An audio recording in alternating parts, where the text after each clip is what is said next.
Assalamualaikum warahmatullahi wabarakatuh. Perkenalkan, nama saya Rizky Nafitasari dari IAIN Surakarta 2020 MBS 1A NIM 205211037. Di sini saya akan membuat video yang bertujuan untuk memenuhi tugas akhir dasar-dasar ekonomi Islam. Video ini memuat tentang pengertian ekonomi Islam, jenis-jenis dan perbedaan dalam ekonomi Islam, permintaan dan penawaran dalam ekonomi Islam, kebijakan fiskal dalam Islam. Pengertian ekonomi Islam. Ekonomi Islam dalam bahasa diistilahkan dengan al-iqtisad al-islami. Al-iqtisad secara bahasa berarti al-qasdu, yaitu pertengahan dan berkeadilan. Iqtisad atau ekonomi didefinisikan dengan pengetahuan tentang aturan yang berkaitan dengan produksi kekayaan, mendistribusikan, dan mengonsumsinya. Yang dimaksud dengan ekonomi Islam menurut Abdul Munim Al-Jamal adalah kumpulan dasar-dasar umum tentang ekonomi yang digali dari Al-Quran, Al-Qarim, dan As-Sunnah. Hampir senada dengan definisi dari Muhammad Abdul Manah yang berpendapat ilmu pengetahuan sosial yang mempelajari masalah-masalah ekonomi rakyat yang diilhami oleh nilai-nilai Islam. Hazan Nuzaman mendefinisikan ilmu ekonomi Islam adalah pengetahuan dan aplikasi dari ajaran dan aturan syariah yang mencegah ketidakadilan dalam memperoleh sumber-sumber daya material, memenuhi kebutuhan manusia yang memungkinkan untuk melaksanakan kewajiban kepada Allah dan masyarakat. Hakikat ekonomi Islam itu merupakan penerapan syariat dalam aktivitas ekonomi. Pengertian ini sangat tepat untuk dipakai dalam menganalisis persoalan-persoalan aktivitas ekonomi di tengah masyarakat. Misalnya perilaku konsumsi masyarakat dinaungi oleh ajaran Islam, kebijakan fiskal dan moneter yang dikaitkan dengan zakat, sistem kredit dan investasi yang dihubungkan dengan pelarangan riba. Penerapan sistem ekonomi Islam di suatu negara bertujuan untuk yang pertama, membumikan syariat Islam dalam sistem ekonomi dalam suatu negara secara kafah. Kedua, membebaskan masyarakat muslim dari belenggu barat yang menganut sistem ekonomi kapitalis dan timur yang menganut sistem komunis. Tiga, menghidupkan nilai-nilai Islam dalam seluruh kegiatan ekonomi dan menyelamatkan moral umat dari paham materialisme dan hedonisme. Yang keempat, menegakkan bangunan ekonomi yang mewujudkan persatuan dan solidaritas negara-negara muslim dalam ikatan risalah Islamiyah. Yang kelima, tujuan akhir dari penerapan ekonomi Islam adalah mewujudkan falah atau kesejahteraan masyarakat secara umum. Karakteristik ekonomi Islam. Menurut Yusuf Al-Qaradawi menyatakan bahwa ekonomi Islam itu adalah ekonomi yang berasaskan ketuhanan, berwawasan kemanusiaan, berakhlak, dan ekonomi pertengahan. Sesungguhnya ekonomi Islam adalah ekonomi ketuhanan, ekonomi kemanusiaan, ekonomi akhlak, dan ekonomi pertengahan. Dari pengertian yang dirumuskan Al-Qaradawi ini muncul 4 nilai-nilai utama yang terdapat dalam ekonomi Islam sehingga menjadikan karakteristik ekonomi Islam yaitu iktisad robbani atau ekonomi ketuhanan, iktisad akhlaki atau ekonomi akhlak, iktisad insani atau ekonomi kerakyatan, iktisad wasbati atau ekonomi pertengahan. Perbandingan antara ekonomi Islam dengan ekonomi kapitalis dan sosialis. Yang pertama, ekonomi Islam. Sistem ekonomi Islam merupakan sistem ekonomi yang terdepan yang dibawa oleh Nabi Muhammad SAW. Sistem ekonomi ini mempunyai prinsip antara lain: A. Kebebasan individu. B. Hak terhadap harta. C. Ketidaksamaan ekonomi dalam batas yang wajar. D. Kesamaan sosial. E. Jaminan sosial. F. Distribusi kekayaan secara meluas. G. Kesejahteraan individu dan masyarakat. Yang kedua, sistem ekonomi kapitalis. Sistem ekonomi yang didirikan atas landasan teori yang bebas dan liberal, yang dikenal dengan sistem kapitalis yang dicetuskan oleh Adam Smith sejak tahun 1776. Sistem ekonomi kapitalis ini mempunyai prinsip dasar, yaitu A. Kebebasan memiliki harta secara perorangan. B. Kebebasan ekonomi dan persaingan bebas. Prinsip ini memang diakui mempunyai kelebihan dan keunggulan berupa: 1. Kebebasan ekonomi yang dianut dalam ekonomi kapitalis akan meningkatkan produktivitas masyarakat. 2. Persaingan bebas di antara individu-individu akan mewujudkan tahap produksi dan tingkat harga pada tingkat yang wajar dan akan membantu mempertahankan penyesuaian yang rasional di antara kedua variabel tersebut. 3. Motivasi untuk mendapatkan keuntungan merupakan tujuan yang terbaik, sehingga dengan tujuan dalam memaksimalkan produksi. Yang ketiga, sistem ekonomi sosialis. Sebagai reaksi dari kelemahan dan keburukan sistem ekonomi kapitalis, golongan tertindas mencoba melahirkan paham baru, yaitu sosialisme, yang berarti kemasyarakatan yang dimotori oleh Karl Marx dan Friedrich. Adapun yang menjadi prinsip dasar sistem ekonomi sosialis adalah: A. Pemilikan harta oleh negara.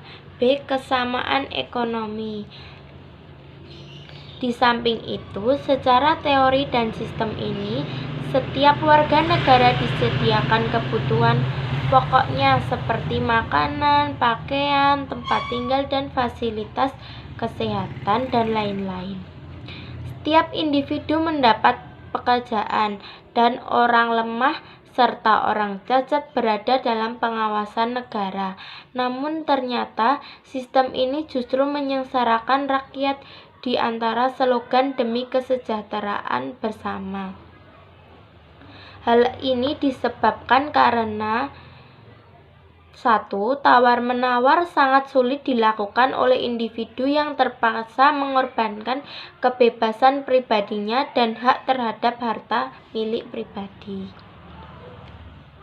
Kedua, sistem ini secara tidak langsung terkait kepada sistem ekonomi diktator. Buruh dijadikan budak masyarakat dan memaksa bekerja seperti mesin. Yang ketiga, dalam sistem ekonomi ini, semua kegiatan diambil alih untuk mencapai tujuan ekonomi, sementara pendidikan moral individu diabaikan. Yang keempat, sistem ekonomi sosialis mencoba untuk mencapai tujuan melalui larangan-larangan eksternal dengan menyampaikan pendidikan moral. Yang ketiga, teori permintaan dan penawaran dalam Islam. Teori permintaan atau yang diistilahkan Ibn Taimiyah dengan Rohab Ar-raghbat fi al-syai atau keinginan terhadap sesuatu merupakan salah satu faktor pertimbangan dari permintaan. Permintaan adalah banyaknya jumlah barang yang diminta pada suatu pasar tertentu dengan tingkat harga tertentu. Permintaan seseorang dipengaruhi oleh beberapa faktor. Yang pertama, harga barang itu sendiri dan harga substitusi, misalnya gula dan kopi. Bila permintaan terhadap kopi meningkat, permintaan terhadap gula juga meningkat. Begitu pula sebaliknya, bila permintaan terhadap kopi menurun, maka permintaan terhadap gula juga menurun. Yang kedua, pendapatan rumah tangga dan pendapatan rata-rata masyarakat. Perubahan pendapatan selalu menimbulkan perubahan terhadap permintaan terhadap beberapa jenis barang. Bila pendapatan masyarakat meningkat, permintaan terhadap suatu barang juga akan meningkat. Yang ketiga, corak distribusi pendapatan dan cita rasa masyarakat. Perubahan cita rasa masyarakat akan mengubah permintaan terhadap suatu barang. Yang keempat, jumlah penduduk.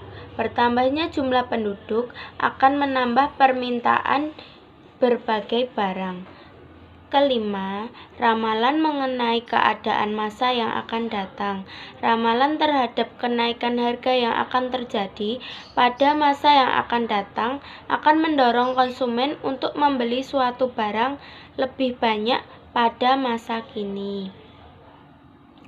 Faktor yang sangat menentukan permintaan terhadap suatu barang adalah harga itu sendiri.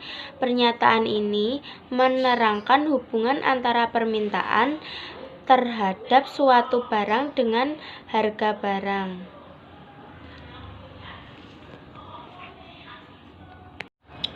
Menurut Ibnu Taimiyah, ada beberapa faktor yang berpengaruh terhadap permintaan suatu barang dan pengaruh terhadap harganya. Yang pertama, harga barang itu sendiri dan barang substitusi. Jika harga barang itu tinggi, permintaan terhadap suatu barang akan menurun. Sebaliknya, jika harganya rendah, maka permintaan suatu barang akan meningkat. Yang kedua, keinginan penduduk terhadap jenis barang yang berbeda dan berubah-ubah. Keinginan ini tergantung pada berlimpahnya atau terbatasnya stok barang. Biasanya bila stok menipis, maka permintaan penduduk terhadap barang itu meningkat ketimbang stok berlimpah. Yang ketiga, perubahan juga tergantung pada jumlah konsumen. Jika jumlah konsumen yang minat terhadap suatu barang meningkat, maka harga akan naik, dan sebaliknya, jika konsumen yang minat terhadap suatu barang menurun, maka harga barang akan turun pula. Yang keempat, permintaan juga dipengaruhi oleh menguat atau melemahnya tingkat kebutuhan atas suatu barang. Jika kebutuhan tinggi, harga juga akan tinggi, dan jika kebutuhan terhadap suatu barang menurun, maka harga juga akan turun. Yang kelima, harga juga dipengaruhi oleh tujuan dari kontrak jual beli. Jika pembayaran dilakukan secara tunai, maka akan turun. Namun, jika jual beli dilakukan dengan pembayaran tangguh, maka harga akan naik. Yang keenam, pendapatan rumah tangga dan pendapatan rata-rata masyarakat. Dalam masalah teori permintaan, Ibnu Taimiyah menyatakan harga bisa naik karena penurunan jumlah barang yang tersedia disertai peningkatan permintaan. Harga akan turun bila terjadi kelebihan suplai, sementara permintaan menurun. Penurunan jumlah barang yang tersedia berarti jatuhnya suplai. banyaknya penduduk menyebabkan terjadinya permintaan. Karena itu bisa dikatakan sebagai naiknya permintaan. Naiknya harga karena jatuhnya suplai ataupun naiknya permintaan. Menurut Ibnu Taimiyah, dalam keadaan seperti ini mengidentifikasikan mekanisme pasar berjalan secara alami. Itulah yang dikatakan dengan mekanisme pasar yang adil. Namun ketika kenaikan harga karena ketidakadilan seperti penimbunan barang, dibutuhkan regulasi harga oleh pemerintah atau intervensi harga bila suplai tidak ada, seperti yang dilakukan Umar bin Khattab ketika mengimpor gandum dari Mesir untuk mengendalikan harga gandum di Madinah. Permintaan terhadap suatu barang tidak hanya dipengaruhi oleh harga. Banyak faktor yang mempengaruhi permintaan suatu barang selain harga barang itu sendiri. Perubahan pada faktor-faktor selain harga akan menyebabkan kurva bergeser. Teori penawaran. Menurut Ibnu Khaldun berpendapat tentang penawaran, bila penduduk kota memiliki makanan berlebih dari yang mereka butuhkan, akibatnya harga akan menjadi murah tapi di kota kecil bahan makanan sedikit, maka harga bahan makanan akan tinggi.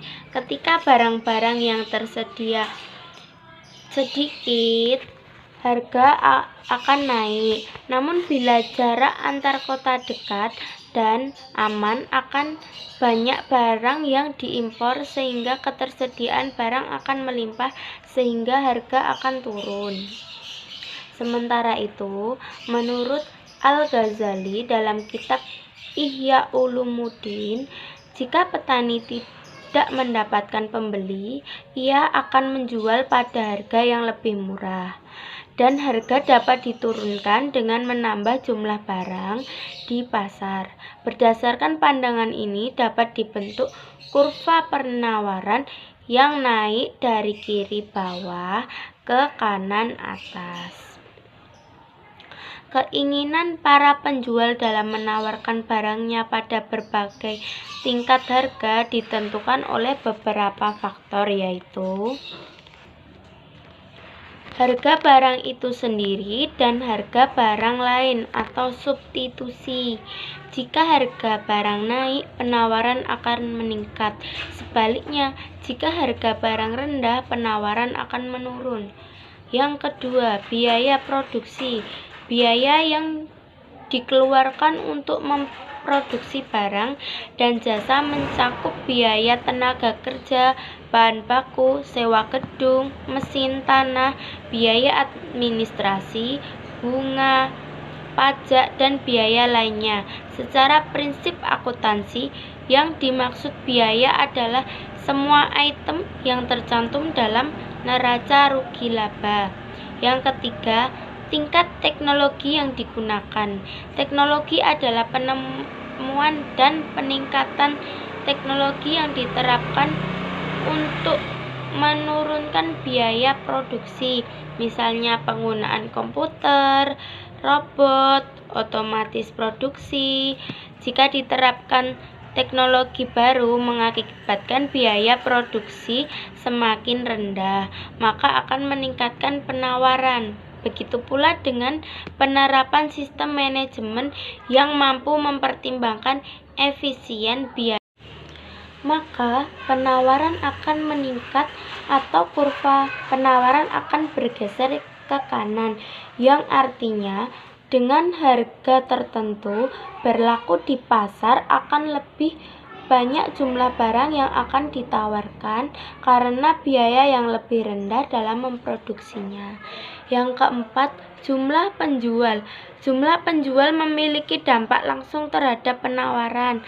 Makin banyak jumlah penjual yang mampu menjual pada tingkat harga tertentu, maka makin tinggi penawaran. Yang kelima, kondisi alam. Kondisi alam seperti terjadinya bencana alam akan mengakibatkan penawaran barang-barang tertentu akan berkurang, khususnya barang-barang hasil tani. 6. Ekspektasi. Ramalan terhadap masa yang akan datang adalah faktor sangat penting bagi supplier untuk membuat keputusan produksi.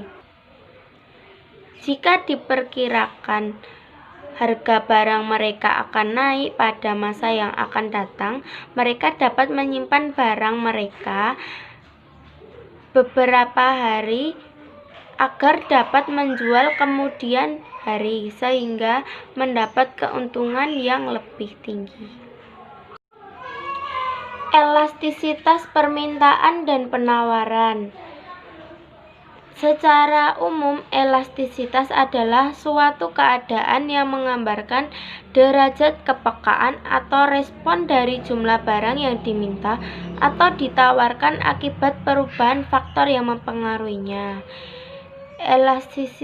Elastisitas adalah suatu indeks atau bilangan yang menggambarkan hubungan kuantitatif antara variabel dependen dengan variabel independen. Misalnya, antara jumlah barang yang diminta dengan harga barang tersebut. Elastisitas permintaan. Elastisitas permintaan adalah suatu konsep yang digunakan untuk mengukur derajat kepekaan atau respon perubahan jumlah atau kuantitas barang yang dibeli sebagai akibat perubahan faktor yang mempengaruhinya. Dalam ekonomi terdapat 3 elastisitas permintaan. Yang pertama, elastisitas harga permintaan. Yang kedua, elastisitas silang. Yang ketiga, elastisitas pendapatan. Faktor penentu elastisitas permintaan. Yang pertama, tingkat substitusi. Makin sulit mencari substitusi suatu barang, permintaan makin elastis. Yang kedua, jumlah pemakai. Makin banyak jumlah pemakai, permintaan suatu barang semakin inelastis. Yang ketiga, proporsi kenaikan harga terhadap pendapatan konsumen. Bila proporsi tersebut besar, maka permintaan cenderung lebih elastis. Yang keempat, jangka waktu. Jangka waktu permintaan atas suatu barang juga mempunyai pengaruh terhadap elastisitas harga. Yang kelima, produksi mewah versus kebutuhan. Permintaan akan produksi kebutuhan cenderung tidak elastis, di mana konsumen sangat membutuhkan produk tersebut dan mungkin sulit mencari substitusinya. Yang keenam, keluasan pasar. Semakin luas ruang lingkupnya, maka semakin inelastis barang tersebut karena tidak ada barang substitusinya. Elastisitas penawaran. Elastisitas penawaran adalah tingkat kepekaan penawaran terhadap perubahan harga. Elastisitas penawaran menunjukkan perbandingan antara perubahan jumlah barang yang ditawarkan terhadap perubahan harga. Faktor-faktor yang mempengaruhi elastisitas penawaran yaitu: 1. Jenis produk. Kurva penawaran produk pertanian umumnya inelastis. Sebagai produsen tidak mampu memberikan respon yang cepat terhadap perubahan harga. Yang kedua, sifat perubahan biaya produksi. Selain tergantung pada jenis produk, elastisitas penawaran dipengaruhi juga oleh sifat perubahan biaya produksi. Yang ketiga, jangka waktu analisis. Jangka waktu juga dapat mempengaruhi besarnya elastisitas penawaran. Yang keempat, kemampuan penjual dan produsen mengubah jumlah produksi. Ini berkaitan dengan biaya dan kapasitas produksi. Yang kelima, jangka waktu analisis. Pengaruh waktu analisis terhadap elastisitas penawaran dibedakan menjadi 3. Yang pertama, jangka pendek, jangka sangat pendek, jangka pendek, dan jangka panjang. Yang keenam, stok persediaan. Semakin besar persediaan, semakin elastis persediaan. Yang ketujuh, kemudahan substitusi faktor produksi atau input. Semakin tinggi mobilitas mesin dan tenaga kerja, semakin elastis penawaran. Kebijakan fiskal dalam ekonomi Islam. Pengertian kebijakan fiskal adalah kebijakan pemerintah dalam memungut pajak dan membelanjakan pajak tersebut untuk membiayai kegiatan ekonomi. Kebijakan fiskal merupakan kebijakan pemerintah dalam mengatur setiap pendapatan dan pengeluaran negara yang digunakan untuk menjaga stabilitas ekonomi dalam suatu negara untuk mendorong pertumbuhan ekonomi. Di Indonesia, kebijakan pemerintah ini diatur dalam RAPBN. RAPBN diajukan pemerintah kepada DPR untuk kemudian disahkan menjadi Undang-Undang APBN. APBN ini merupakan gambaran dari kegiatan yang dilakukan pemerintah dalam memperoleh pendapatan pengeluaran untuk penyelenggaraan roda pemerintahan dan pembangunan negara. Secara sederhana, APBN Indonesia terdiri dari penerimaan pajak, belanja negara, keseimbangan primer, surplus atau defisit anggaran, dan pembiayaan. Dalam struktur APBN terdiri beberapa instrumen yang digunakan pemerintah untuk menghimpun dana, yaitu melakukan bisnis seperti mendirikan BUMN, pajak, meminjamkan uang. Pemerintah dapat meminjamkan uang dari masyarakat atau sumber-sumber lainnya dalam jangka waktu tertentu dengan cara menjual obligasi.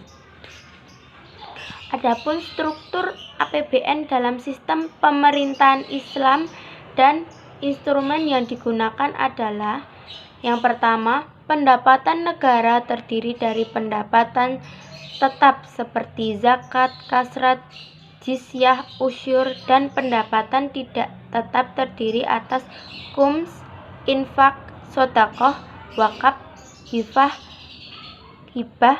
kafarah, warisan kalalah, dan pendapatan lainnya.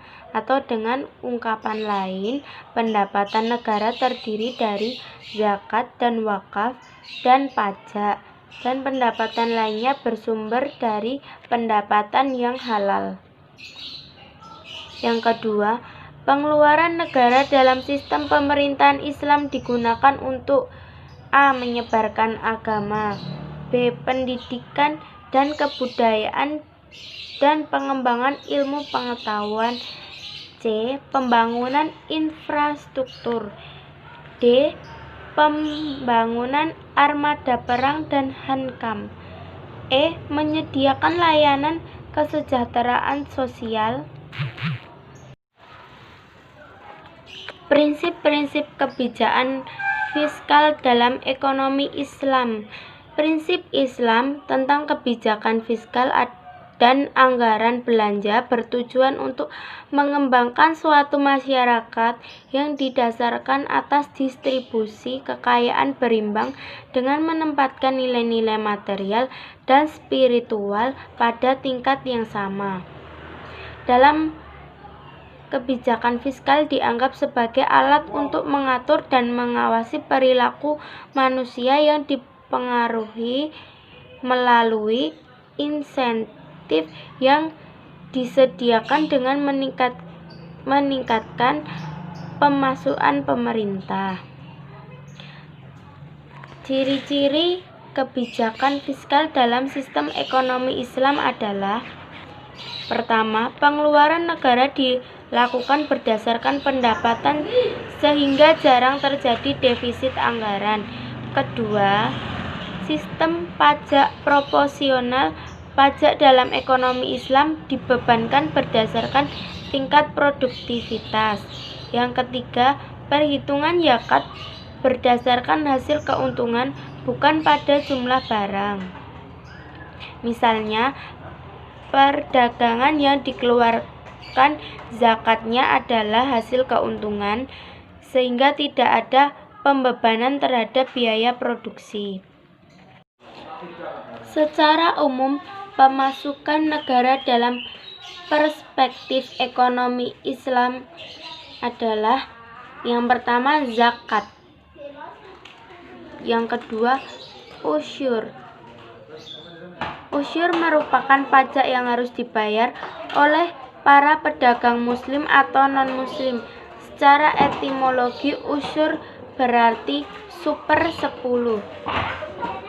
Secara terminologi, usyur berarti pajak yang dikenakan terhadap suatu barang dagangan yang masuk ke negara Islam atau yang ada di negara Islam itu sendiri. Usyur atau yang diistilahkan dengan pajak perdagangan ataupun biaya cukai ini sudah ada pada masa sebelum Islam. Pemerintahan Yunani telah memungut pajak terhadap barang dagangan yang datang dari luar negara. Athena ini, pemerintah Mesir kuno juga menerapkan hal ini yang justru membawa besarnya kekuasaan Romawi. Istilah usyur belum dikenal pada masa Rasulullah dan masa Abu Bakar Siddiq. Pajak perdagangan ini mulai dikenal sejak kekhalifahan Umar bin Khattab dan telah dikembangkan pada masa sesudah pemerintahannya. Latar belakang penerapan usyur ini terjadi karena pada pemerintahan Umar, berdasarkan laporan Musa al-Asy'ari, bahwa para pedagang muslim yang berdagang ke wilayah non-muslim dipungut pajak perdagangan oleh pemerintah wilayah setempat. Karaj berasal dari kata karaja yakruju kurujan, artinya keluar. Secara terminologi berarti pajak yang dikeluarkan atas tanah yang ditaklukkan oleh pasukan Islam. Karaj pertama kali diperkenalkan setelah Perang Khaybar. Ketika itu Rasulullah memperbolehkan orang-orang Yahudi Khaybar memiliki kembali tanah milik mereka dengan syarat mengeluarkan separuh dari hasil panen tanah tersebut kepada pemerintah Islam sebagai karaj atau pajak. Faktor yang diperhatikan dalam pemungutan karaj.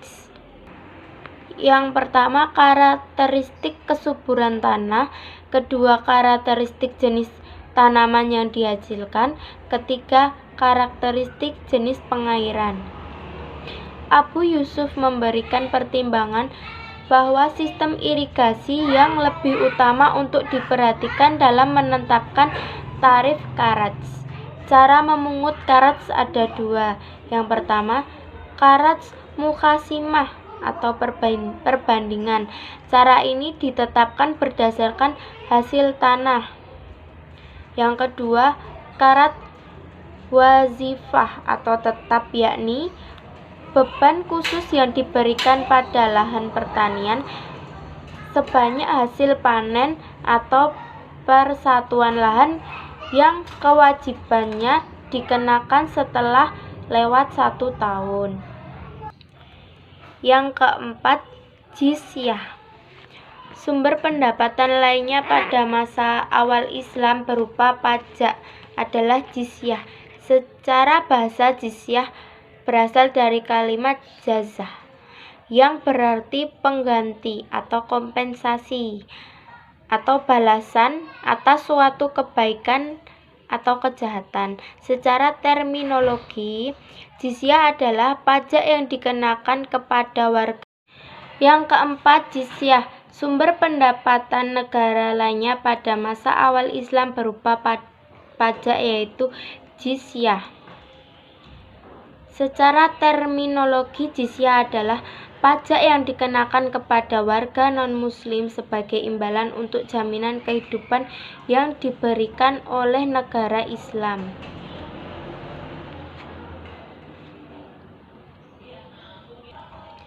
Dalam pemungutan jizyah, Umar memberikan kelonggaran dan keringanan kepada 1. Warga negara yang miskin tidak mempunyai pekerjaan dan keahlian. 2. Penjaga kuil dan para pendeta yang hanya menetap di tempat. Ketiga, laki-laki tidak mampu bekerja dan tidak mempunyai harta. Keempat, orang yang hilang ingatan. Yang kelima, khums. Khums merupakan sumber pendapatan negara Islam sebagai bagian dari harta rampasan perang atau ghanimah. Secara bahasa, khums berarti 1/5. Secara terminologi, khums berarti 1/5 dari harta rampasan perang yang dikeluarkan untuk Allah, Rasulullah, karib kerabat Rasul, fakir miskin, dan para musafir yang ikut dalam perang sebanyak 4/5, sedangkan 1/5 menjadi milik Allah. Sekian dan terima kasih penjelasan saya tentang ekonomi Islam. Bila ada salah-salah kata, saya mohon maaf. Wassalamualaikum warahmatullahi wabarakatuh.